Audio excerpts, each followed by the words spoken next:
Today, we gather to discuss an important and powerful statement made by the renowned educator, Rita Pierson, who truly captured the essence of the impact that adults can have on children's lives. As we dive into this topic, let's keep in mind the three key aspects that define a champion for children: unwavering support, the power of connection, and the pursuit of excellence.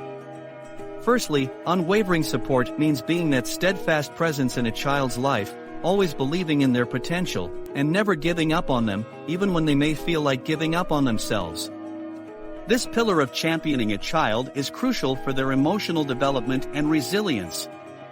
Secondly, the power of connection emphasizes the importance of building strong and nurturing relationships with children, as this is the foundation for their sense of security, self-esteem, and trust in others. By being empathetic and understanding, we foster an environment where children feel heard, valued, and supported. Lastly, insisting on children becoming the best they can possibly be encourages them to strive for excellence, to believe in their own abilities, and to understand that they have the potential to achieve great things. This message of empowerment and high expectations instills a growth mindset, setting them up for success throughout their lives. In conclusion, Rita Pierson's quote serves as a powerful reminder of the profound impact that adults can have on children's lives. By being their champions, we provide unwavering support, foster connections, and encourage excellence, ultimately setting them on a path to a fulfilling and successful life. Thank you for your attention, and let's continue to work together to ensure every child has a champion by their side.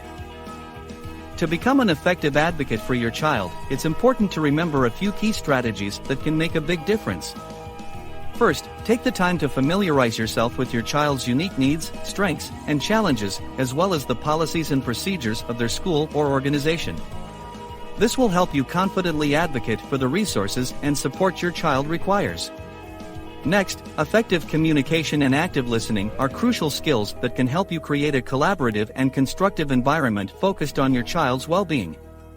Make sure you clearly express your concerns and expectations, while also being receptive to feedback from teachers, counselors, and other professionals. Keeping a well-organized record of your child's progress, meetings, and correspondence is also important, as it helps you track developments and serves as valuable evidence when presenting your child's needs to educators and administrators. Following up on agreements, action plans, and commitments made by educators and other professionals is essential to ensure that your child receives the necessary support. Regularly checking in on their progress and holding all parties accountable for their responsibilities can help keep everyone on track. Finally, it's important to be open to compromise and understand that finding a middle ground can sometimes lead to more effective and sustainable solutions. While it's important to fight for your child's needs, being flexible and willing to collaborate can go a long way.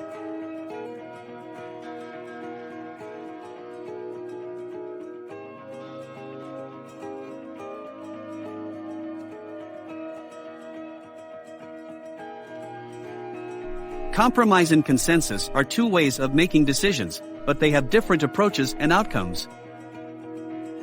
When we compromise, both sides have to give up something to come up with a solution that works for everyone.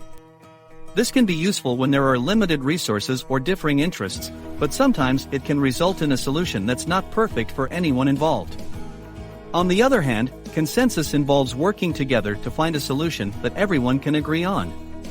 This means that instead of making concessions, we all work together to meet each other's needs and concerns.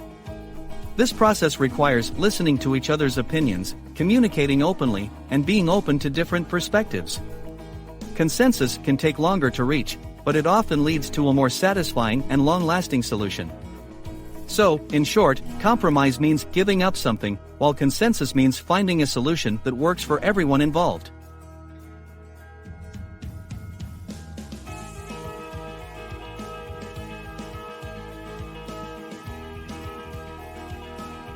The Individuals with Disabilities Education Act, IDEA, is a U.S. federal law enacted in 1990, which aims to ensure that children with disabilities have access to a free appropriate public education, FAPE, tailored to their individual needs.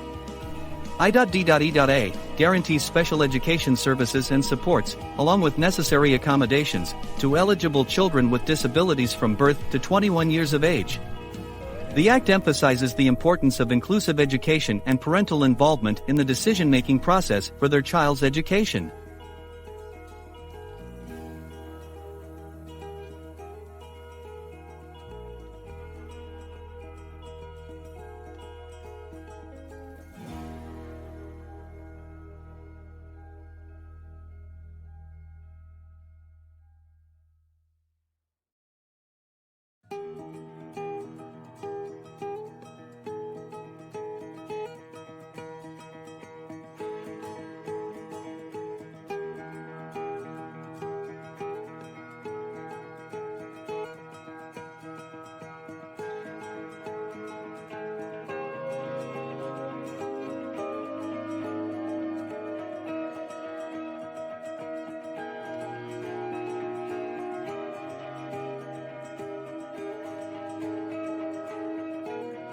Free appropriate public education, or FAPE, means that U.S. public schools have a responsibility to provide students with disabilities an education that is tailored to their unique needs, without any cost to their families. This includes special education, related services, and accommodations that are necessary for them to succeed. An appropriate evaluation is an assessment process that's individualized and conducted by qualified professionals to identify a student's strengths, weaknesses, and needs. This helps determine whether the student is eligible for special education services and what kind of education plan will work best for them. LRE is a principle that means students with disabilities should be educated alongside their non-disabled peers as much as possible, with support and accommodations as needed. This promotes inclusion and helps students achieve their academic goals. Access to the general education curriculum means that students with disabilities have the right to learn the same academic content as their non-disabled peers, with adaptations and accommodations in place to help them succeed. An individualized education program, IEP, is a special education plan that's created for each student with a disability. It's a legally binding document that outlines the student's needs and goals, as well as the services and accommodations that will help them achieve those goals. Procedural due process is a concept that ensures fairness and transparency in decision-making processes affecting the rights and interests of individuals. In special education, this means that there are safeguards in place to protect the rights of students with disabilities and their families, including opportunities to challenge decisions. Parent and student participation in decision-making means that parents and students with disabilities should be actively involved in decisions about the student's education. This includes working together to develop and review the IEP, participating in meetings, and having a say in decisions that affect the student's education. The goal is to make sure that the student's education plan is tailored to their unique needs and promotes their best interests. The Missouri State Plan for Special Education is a comprehensive framework that outlines the state's policies, procedures, and guidelines to ensure the implementation of IDEA for students with disabilities in Missouri. The plan includes provisions for identification, evaluation, eligibility determination, individualized education program, IEP, development, and the provision of special education and related services. The Missouri State Plan for Special Education serves as a guide for local school districts to develop and deliver appropriate special education programs and services that comply with federal and state regulations. Prior Written Notice, or PWN, is a rule that's part of IDEA, and it means that schools have to give parents a written notification before making any big changes to their child's special education plan. This includes changes to the child's evaluation, placement, or services. The notice helps make sure that parents are aware of any changes and have a chance to respond. This promotes transparency and helps parents be involved in the decision-making process. An independent educational evaluation, or IEE, is an assessment of a student with a disability that's done by someone outside of the school district. This can provide a different perspective on the student's needs, which can help inform their individualized education program, IEP. FERPA, Family Educational Rights and Privacy Act, is a law in the U.S. that protects the privacy of student education records. It gives parents and eligible students the right to access and control the disclosure of these records, as well as the right to make changes to them if needed. Participation. As a parent, you have the right to be involved in meetings about your child's education, including meetings about their identification, evaluation, and placement. This means that you can make sure that your child's unique needs are considered and addressed in their education plan. Suspension. If your child is facing a suspension that's longer than 10 days or a series of suspensions, you have the right to make sure that their disability is taken into account. This helps ensure that they are treated fairly and that their unique needs are taken into consideration. Procedural safeguards in Parents' Bill of Rights. As a parent, you have the right to receive a copy of your Procedural Safeguards in Parents' Bill of Rights every year and during your child's evaluation. These documents provide important information about your rights and protections under IDEA. You also have the right to request mediation or a due process hearing if you have a dispute with the school. Due process. Due process is a legal concept that makes sure decisions are fair and transparent, and that rules and procedures are followed when making decisions that affect someone's rights and interests. It's an important safeguard that protects the rights of individuals and allows them to challenge decisions made against them. Facilitated IEP. Although not part of procedural safeguards, a facilitated IEP can be conducted when both parents and school district staff agree that a neutral party's assistance would benefit the IEP team in addressing concerns efficiently and effectively.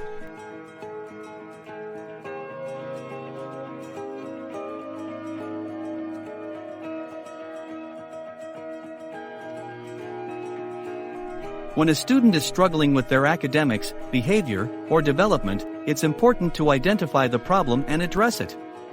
This is the first step in the evaluation process. Implementing interventions. The school staff will work to implement targeted interventions to help the student improve. They will collect data to see if the interventions are effective in meeting the student's needs. Referral for evaluation. If the interventions don't work, the student may be referred for a formal evaluation. This can be initiated by the parents or school personnel, depending on the situation. Data review. The school counselor and psychologist will review data from the school and parents to decide if further testing is needed to determine the student's eligibility for special education services. This will help them understand the student's unique needs and how best to support them. The evaluation process, Part 2. If a student needs further testing to determine if they're eligible for special education services, there are several steps that will be taken. Review of existing data, or RED. The school will gather all relevant information about the student and hold a meeting, which parents can participate in, to discuss their needs. Targeted evaluation. Based on the information gathered in the RED, the school will conduct evaluations in specific areas to determine if the student is eligible for special education services. Eligibility conference. Once testing is complete, the school will hold a meeting with parents and relevant personnel to discuss the results and decide if the child qualifies for special education services. Evaluation report. After the eligibility conference, parents will receive a copy of the evaluation report, which includes interpretations of the test results and the final decision regarding the child's eligibility for special education services. This step-by-step process ensures that each student's needs are thoroughly evaluated and that they receive the appropriate special education services if they're eligible.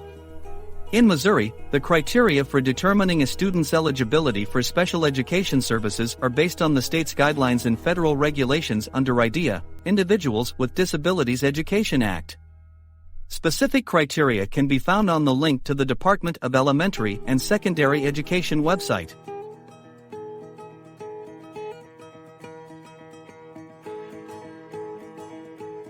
Re-evaluation for special education services. Every 3 years, a re-evaluation is required to determine if the student still needs special education services. The re-evaluation process focuses on the following areas.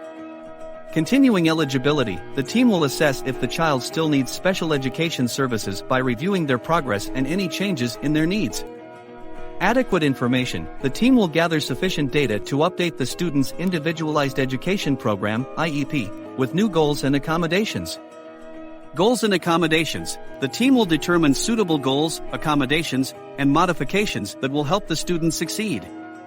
By conducting a re-evaluation every 3 years, the school can ensure that the student's needs are being met and that their education plan continues to be appropriate for their unique needs.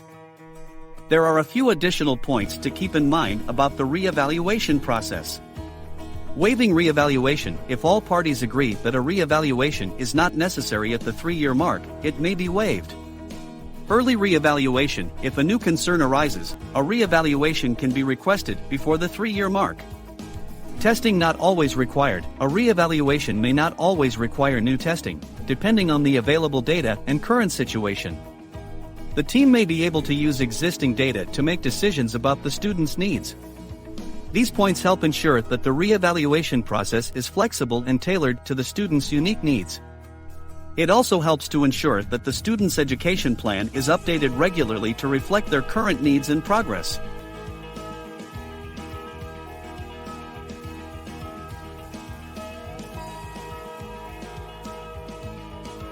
The IEP process for special education students. The Individualized Education Program, IEP, process is an important part of providing support and resources for special education students. Here are the key steps. Gathering information. The team will gather information from the special education evaluation to determine the student's unique needs. Meeting with parents and school personnel. The team will meet with parents and school personnel to make decisions and develop a tailored written plan that meets the student's specific needs. Outlining goals and accommodations. The IEP will outline specific goals, accommodations, modifications, and related services that will help the student succeed. Tracking progress and adjustments. The team will track the student's progress and make adjustments to the IEP as needed to ensure that the student's needs continue to be met. Overall, the IEP process is a crucial part of ensuring that special education students receive the support and resources they need to succeed. It allows for individualized attention and planning to help each student reach their full potential. Important information regarding individualized education plans, IEPs, for special education students. Commitment to services. Both the SSD and the local school district are committed to providing the necessary resources and services for your child. Annual review and revision. The IEP is reviewed and revised at least once a year to ensure it meets the student's changing needs. Amendments and rewrites. The IEP can be amended or rewritten if the team determines that changes in the special education program are needed. The Individualized Education Program (IEP) team is responsible for developing and reviewing the IEP to ensure that it meets the student's unique needs. The team includes parents/guardians. Parents/guardians are equal participants in the IEP process and are expected to work collaboratively with school personnel to develop, review, and revise the IEP. General and special education teachers. At least one general education teacher and one special educator bring their expertise and knowledge to the team. They provide valuable insights on the student's academic progress and needs. Local school district representative, an LEA representative who is knowledgeable about the curriculum and can commit resources. They help ensure that the school can provide the necessary accommodations and services to support the student's needs. Together, this team collaborates to develop an IEP tailored to the student's unique needs, outlining specific goals, accommodations, modifications, and related services to ensure the student's academic success.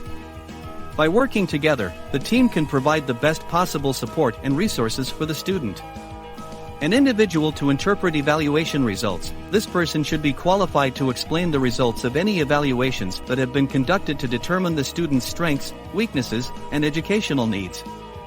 Other individuals who have knowledge or expertise about the child. This can include teachers, therapists, counselors, or other professionals who have worked with the student and have knowledge of their abilities and needs.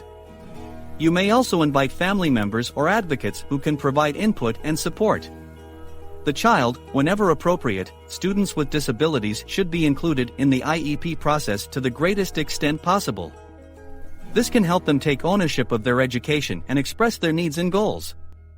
At transition to adult life, other agencies needed to plan the child's future. As a student approaches the transition to adult life, other agencies, such as vocational rehabilitation or social services, may need to be involved in the IEP process to help plan for their future needs. By involving a team of individuals with different perspectives and expertise, the IEP can be tailored to meet the student's unique needs and promote their academic and personal growth.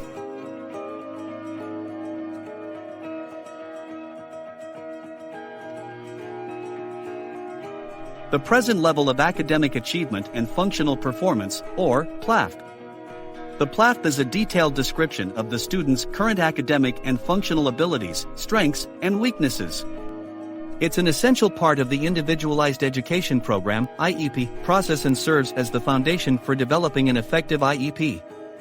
Having an accurate and detailed PLAFP is crucial for ensuring that the student's unique needs are addressed, and that they have the necessary support and resources to succeed.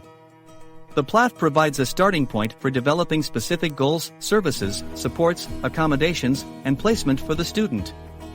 By identifying the student's current abilities and needs, the team can create a tailored plan that addresses those needs and sets achievable goals. It's important to regularly update the PLAFP to ensure that the student's progress and needs are accurately reflected and that the IEP remains effective. Overall, the PLAFP is a critical component of the IEP process, ensuring that each student receives an education plan that is tailored to their unique needs and provides them with the support and resources necessary to succeed. Charting the Life Course and the PLAFP. Charting the Life Course is a person-centered planning framework that helps students and their families create a vision for their future. By considering the student's strengths, preferences, interests, and needs, the Charting the Life course process can inform the development of goals and objectives in the PLAF. The PLAF is a detailed description of the student's current academic and functional abilities, strengths, and weaknesses. By using the Charting the Life course process, the team can identify the student's desired future outcomes and tailor the PLAF to address the specific areas of academic and functional performance that will help them achieve their goals. This person-centered approach provides a more comprehensive understanding of the student's needs and ensures that they receive the necessary support and resources to achieve their full potential. By working together, the team can create a more effective IEP that is tailored to the student's unique needs, preferences, and goals. Overall, the Charting the Life course process and the PLAF provide a person-centered and tailored approach to special education, ensuring that each student's unique needs are met, and they have the necessary support and resources to achieve their goals. This approach helps students achieve their desired outcomes and lead fulfilling lives beyond their education.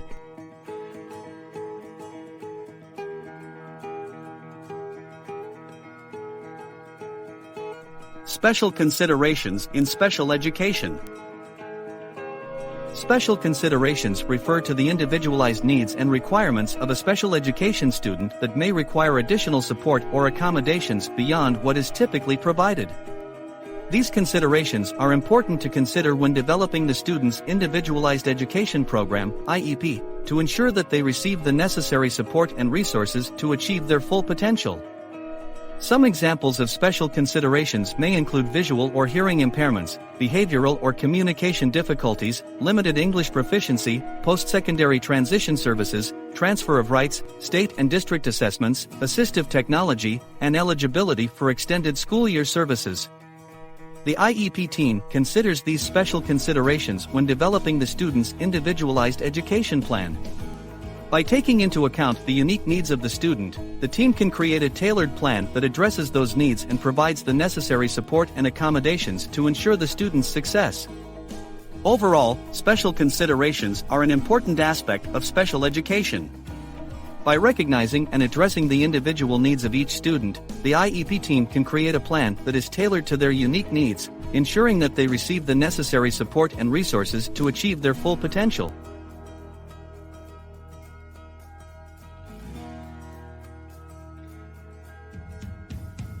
The present level of academic achievement and functional performance, PLAF, is a crucial component of developing effective IEP goals for special education students. The PLAF describes the student's current abilities and limitations, which serves as the foundation for setting achievable goals. IEP goals must meet several criteria to be effective. They must be specific, clear, and measurable, outlining the skill or behavior to be achieved. Goals must be tied to a standard or benchmark and include information on how progress will be measured. They must describe a specific skill or behavior and outline the expected outcomes and steps needed to reach them. Goals must also indicate whether the skill or behavior will increase, decrease, or be maintained, and specify the level of attainment required to achieve the goal. Finally, goals must include baseline data that provides a starting point for measuring progress. By taking into account the student's current abilities and limitations, IEP goals can be tailored to their unique needs and abilities, providing the necessary support and resources to achieve academic and functional success. The PLAF ensures that each goal is based on a solid foundation, and the criteria for setting goals ensure that each goal is achievable and measurable. Overall, understanding how the PLAF informs the development of IEP goals is essential to ensuring the success of special education students. Once the IEP goals are set, the IEP must describe what services and supports the student needs to achieve those goals. This may include things like special education services, such as one-on-one instruction or resource rooms, and related services like speech or occupational therapy. There may also be supplemental aids and services, such as assistive technology or preferential seating, to help the student participate in the general education environment. School personnel may also need additional support to help the student, such as professional development or consultation with outside experts. The IEP will also specify how many minutes per week of these services are needed to make sure the student has everything they need to achieve their goals. Supplemental aids and services are designed to enable the student to benefit from the general education environment. Examples of supplemental aids and services include Social interaction support, support to facilitate social interactions at lunch, recess, or other school activities. Note-taking assistance, assistance with note-taking, such as providing copies of lecture notes or outlines, or using a note-taking app or software. Assistive technology, referral to assistive technology, such as specialized software, communication devices, or equipment, to help the student access the curriculum and participate in the classroom. Augmentative communication, such as sign language or visual aids, to help the student communicate with peers and teachers. Interpreter service, such as a sign language interpreter, to help the student access instruction and communicate with teachers and peers. In conclusion, supplemental aids and services are an important component of the IEP, designed to support the student's participation and success in the general education environment. Accommodations are tools that can help make learning more accessible and fair for students with disabilities. They're designed to give these students the same opportunities as their peers to engage in academic activities and learn from the curriculum. Here are a few examples of accommodations. Extended time. Some students may need more time to complete assignments or tests due to their disability. Providing extra time can help reduce their anxiety and allow them to work at a pace that works best for them. Large print. For students with visual impairments or reading difficulties, using large print materials or other visual aids can help them better understand the content and participate in class activities. Frequent reminders. Some students may need additional support to stay on task and follow rules or routines. This can include verbal or visual cues to help them remember what's expected of them. Frequent breaks. Breaks can be helpful for students who experience fatigue, anxiety, or other challenges that can impact their academic performance. Taking breaks can help them recharge and stay focused. Organization support. Staying organized can be a challenge for some students with disabilities. Providing support such as color-coded folders, checklists, or visual aids can help them manage their materials and stay on track with their assignments. Modifications or changes made to academic expectations for students with disabilities to better suit their individual needs. They're intended to provide a more level playing field and give these students an equal opportunity to succeed. Here are some examples of modifications. Reduced homework. Some students may find it difficult to complete the same amount of homework as their peers due to their disability. Reducing the amount of homework can help them manage their workload and feel less overwhelmed. Shorter assignments. Writing papers or essays can be a challenge for some students with disabilities. Shortening the length or complexity of assignments can help them better understand the material and demonstrate their knowledge in a way that works for them. Fewer test questions. Answering every question on a test can be daunting for some students with disabilities. Reducing the number or complexity of test items can help them feel more confident and showcase their knowledge more effectively. Alternate projects. Providing alternative projects or assignments can help students with disabilities demonstrate their understanding of the curriculum in a way that matches their abilities. This can help them feel more engaged in their learning and achieve their goals. In summary, modifications are an essential part of an individualized education program, IEP, aimed at providing students with disabilities with the necessary support and resources to achieve academic success. By understanding the available modifications, parents and educators can better support these students and help them thrive. Related services are specialized support services that are essential to helping students with disabilities benefit from special education. These services are designed to provide students with the necessary support to help them meet their educational goals. They can include a wide range of services such as transportation, counseling, speech and language therapy, occupational therapy, physical therapy, and other medical and mental health services. The main purpose of related services is to ensure that students with disabilities can fully participate in their special education program. These services are tailored to meet each student's individual needs and help them achieve academic success. By providing these services, students with disabilities can receive the support they need to overcome any barriers to learning and reach their full potential. The specific related services that are included in a student's individualized education plan, IEP, will depend on the student's unique needs and the goals outlined in the plan. These services are meant to be supplemental and complementary to the special education program, ensuring that the student has the necessary support to access and benefit from their education. Overall, related services play a critical role in supporting students with disabilities in their academic and personal growth. They help ensure that all students have the opportunity to succeed and achieve their goals, regardless of their disability. When your child's individualized education plan, IEP, is complete, a placement recommendation will be made based on their specific needs and the accommodations outlined in their plan. The goal is to recommend the least restrictive environment, LRE, possible, which means that students with disabilities should be educated with their peers in general education classrooms to the greatest extent appropriate. The LRE promotes inclusion and provides students with disabilities access to the general education curriculum, as well as opportunities for social integration and participation in school activities.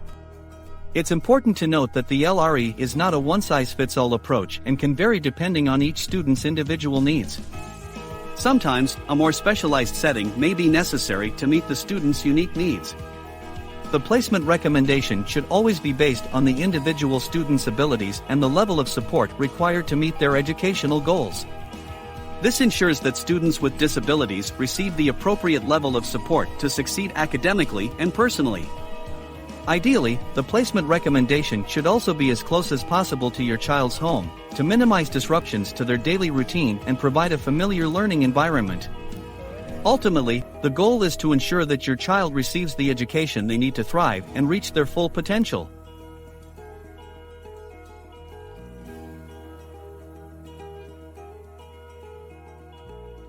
The least restrictive environment, LRE, is a fundamental principle in special education that emphasizes the inclusion of students with disabilities in general education classrooms to the greatest extent possible.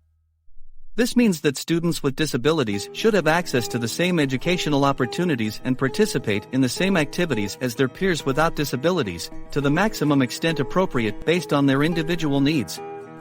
The LRE is not a one-size-fits-all approach and should be based on each student's unique needs and abilities. In some cases, a more specialized setting may be necessary to meet the student's needs, while in other cases, full inclusion in the general education classroom may be appropriate. It's important to note that the LRE is a legal requirement under the Individuals with Disabilities Education Act, IDEA. The school district is responsible for ensuring that every student is placed in the LRE and that the necessary supports and accommodations are provided to promote their success.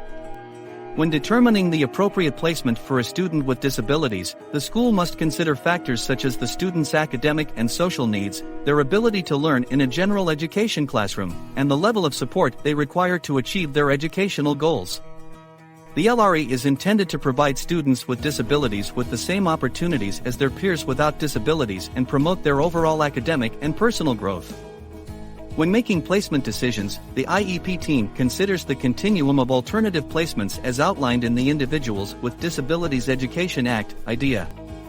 The continuum includes different options where children can receive services based on their unique needs and abilities. The options available in the continuum of alternative placements include general education classes, inclusion in the general education classroom with appropriate supports and accommodations. Special education classes, separate classroom settings with specialized instruction and services. Special education schools, separate schools specifically designed to serve students with disabilities. At home, services provided at home by qualified professionals, such as tutors or therapists. Hospital or other public or private institutions, placement in a hospital or other specialized institution for short-term or long-term care. It is important to note that placement decisions should be based on the individual student's unique needs and abilities, and the goal is to provide the least restrictive environment, LRE, possible. The Individuals with Disabilities Education Act, IDEA, requires that every student with a disability should be educated in the least restrictive environment, LRE, which means inclusion in the general education classroom with appropriate supports and accommodations. However, there may be situations where removing the student from the general education classroom is necessary. The IEP team may consider removing the student from the general education classroom only when the nature and severity of the student's disability is such that their education in the general education class, with the use of supplementary aids and services, cannot be achieved satisfactorily. The student is so disruptive that the education of other students is significantly impaired. It is important to note that removing the student from the general education classroom should be a last resort after all other options have been explored. The decision should be based on the student's individual needs and abilities, and the goal is always to provide the least restrictive environment, LRE, possible.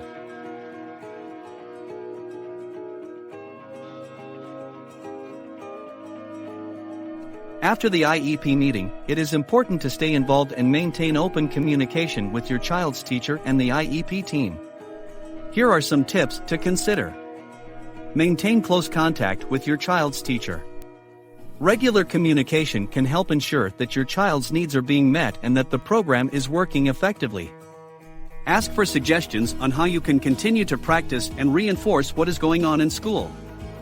This can help extend your child's learning beyond the classroom and support their progress.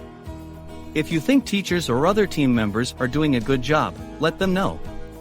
Positive feedback can be motivating and encouraging for educators, and can help build a collaborative relationship. Get involved in your child's school. Joining the PTA/PTO, SSD Parent Advisory Council, or District Parent Advisory Council can help you stay informed and engaged in your child's education. We would like to share some online resources that may be helpful for parents of children with special needs. First, the Missouri Department of Elementary and Secondary Education, DESE, offers a comprehensive guide for parents called Parents' Guide to Special Education in Missouri, which provides information on the special education process, rights and responsibilities, and other related topics. Another valuable resource is Rights Law, which offers a wealth of information on special education law and advocacy. Their website includes articles, books, and resources for parents and professionals. PACER, Parent Advocacy Coalition for Educational Rights, is another organization that provides information and support for families of children with disabilities. Their website offers a variety of resources, including webinars, workshops, and publications. The Center for Parent Information and Resources, formerly known as NICHC, is a national organization that provides information and resources to families of children with disabilities. Their website offers a wide range of information on special education law, advocacy, and other related topics. On behalf of the Special School District, thank you for your interest and attention.